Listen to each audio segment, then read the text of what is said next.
back to Cooking with Connie. This week we're going to do something a little bit different. I wanted to focus on brain health. So we're going to do what I call Omega Brain Bites, just so that you know that these are going to be really good for your health, going to be loaded with omega-3s. I was trying to come up with something that kids would like for them to be able to get their omega-3s in, because we find omega-3s in things like fish and flaxseed and chia seed, but you know how many things like that are in our kids' foods? So I thought, well, maybe we could make a sweet treat that they would eat and we could help them get healthier brains. So that's what I've come up with here. So we're going to start with, I'm going to get all my dry ingredients. So I'm going to use some old-fashioned oats. Don't get the quick oats. The old-fashioned oats are going to be less processed, so they're a healthier way to go. So we're going to use a cup of those. Put those in the bowl. And then we're going to use 3/4 of a cup of our flaxseed. Remember, flaxseed, we're going to get our omega-3s from here. And so what I did was I increased the amount of flaxseed because I did not put the coconut in these, because I have some family members that are not big coconut fans. So I decided I would just omit the coconut, but that is something you could add to these. So we're going to put the 3/4 a cup of the flaxseed in there. We're going to use 2 tablespoons of the chia seeds. Now, I will tell you, if you have any kind of like diverticulitis or anything like that, I would omit the chia seeds. The flax seeds are ground, so they should not cause problem. The chia seeds could be a problem for some people. So just be cautious if you have any kind of issues like that, okay? So we've got our dry ingredients, and we're going to go ahead and get our wet ingredients mixed up. My spoon here. So what I'm going to do, I kind of played around with these this weekend, and the original recipe was a little bit dry for my taste, so I kind of changed it up just a little bit. So we're going to do 3/4 of a cup of peanut butter. And I like crunchy, but you can use creamy, however you want to do it. Now, what I want you to remember about peanut butter, this is another important thing to know, is that the regular peanut butter is not really that healthy because it's made with hydrogenated oils. So always look for the natural peanut butter that doesn't have those hydrogenated oils in them, because those trans fats are the things that block up the arteries. So try to get the natural peanut butter. There's a lot of generic natural peanut butters that are great. I get the one at Sam's Club, and it tastes wonderful. Can't tell it from Jif, and I'm a big Jif connoisseur. All right, so we got 1/2 a cup there, and we're going to get another 1/4 of a cup.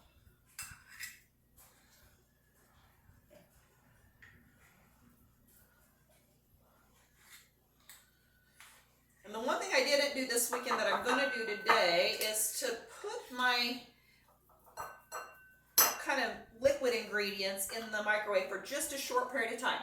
Now, you could use honey in this recipe, but remember, if you're doing it with kids, honey should not be used for kids under the age of 1.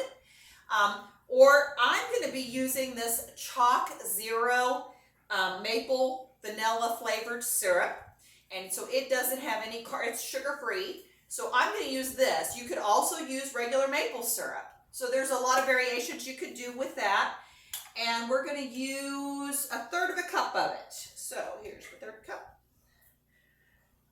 I like this one because it's pretty thick in consistency. Maple syrup is going to be a lot thinner.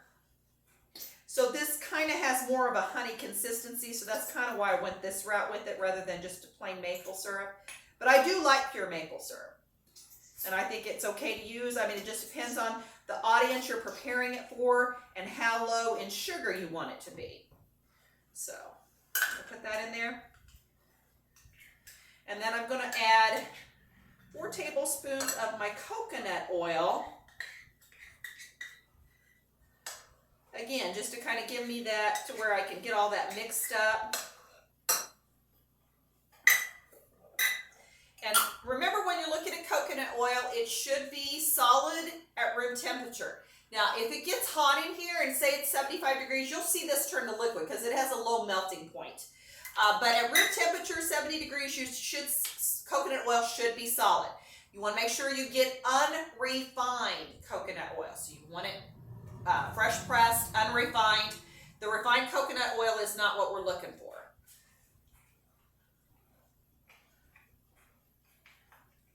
This one you can kind of tell it's been out in the cold a little bit this morning in my car. So it's nice and solid.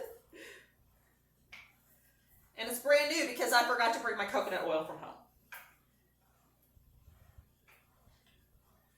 Okay, we'll go ahead and take a little pause while I melt this stuff together, and then we'll start incorporating everything together after the pause.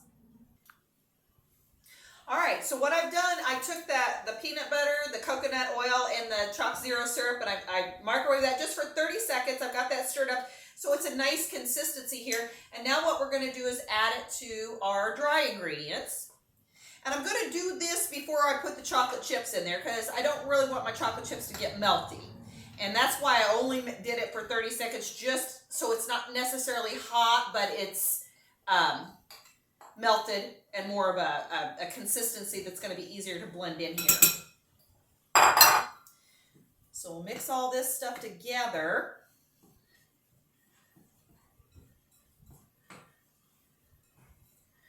Once we kind of get this mixed up, then we'll throw those chocolate chips in there. And it's definitely blending better than it did this weekend, so.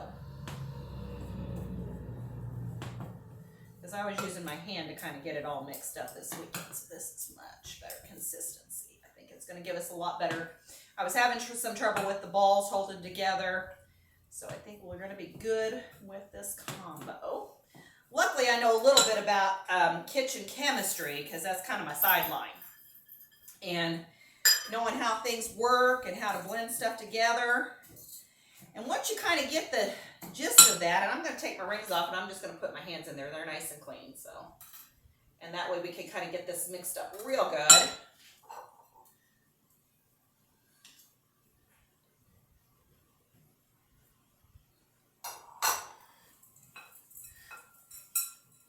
Because you want to make sure you get everything kind of blended together well.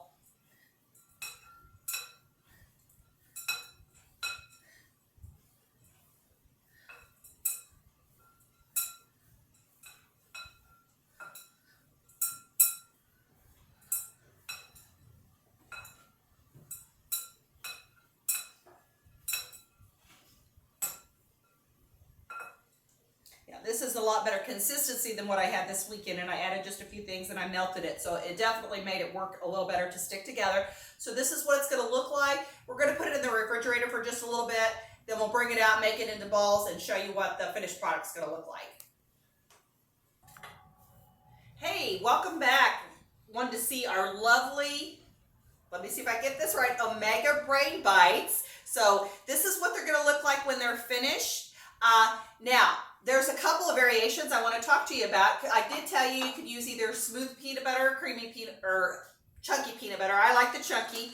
And then there's a difference you can do with the chocolate chips. So with today's recipe, I just went ahead and used the mini semi-sweet chocolate chips. I would not use milk chocolate because you're going to end up with a lot more sugar in that.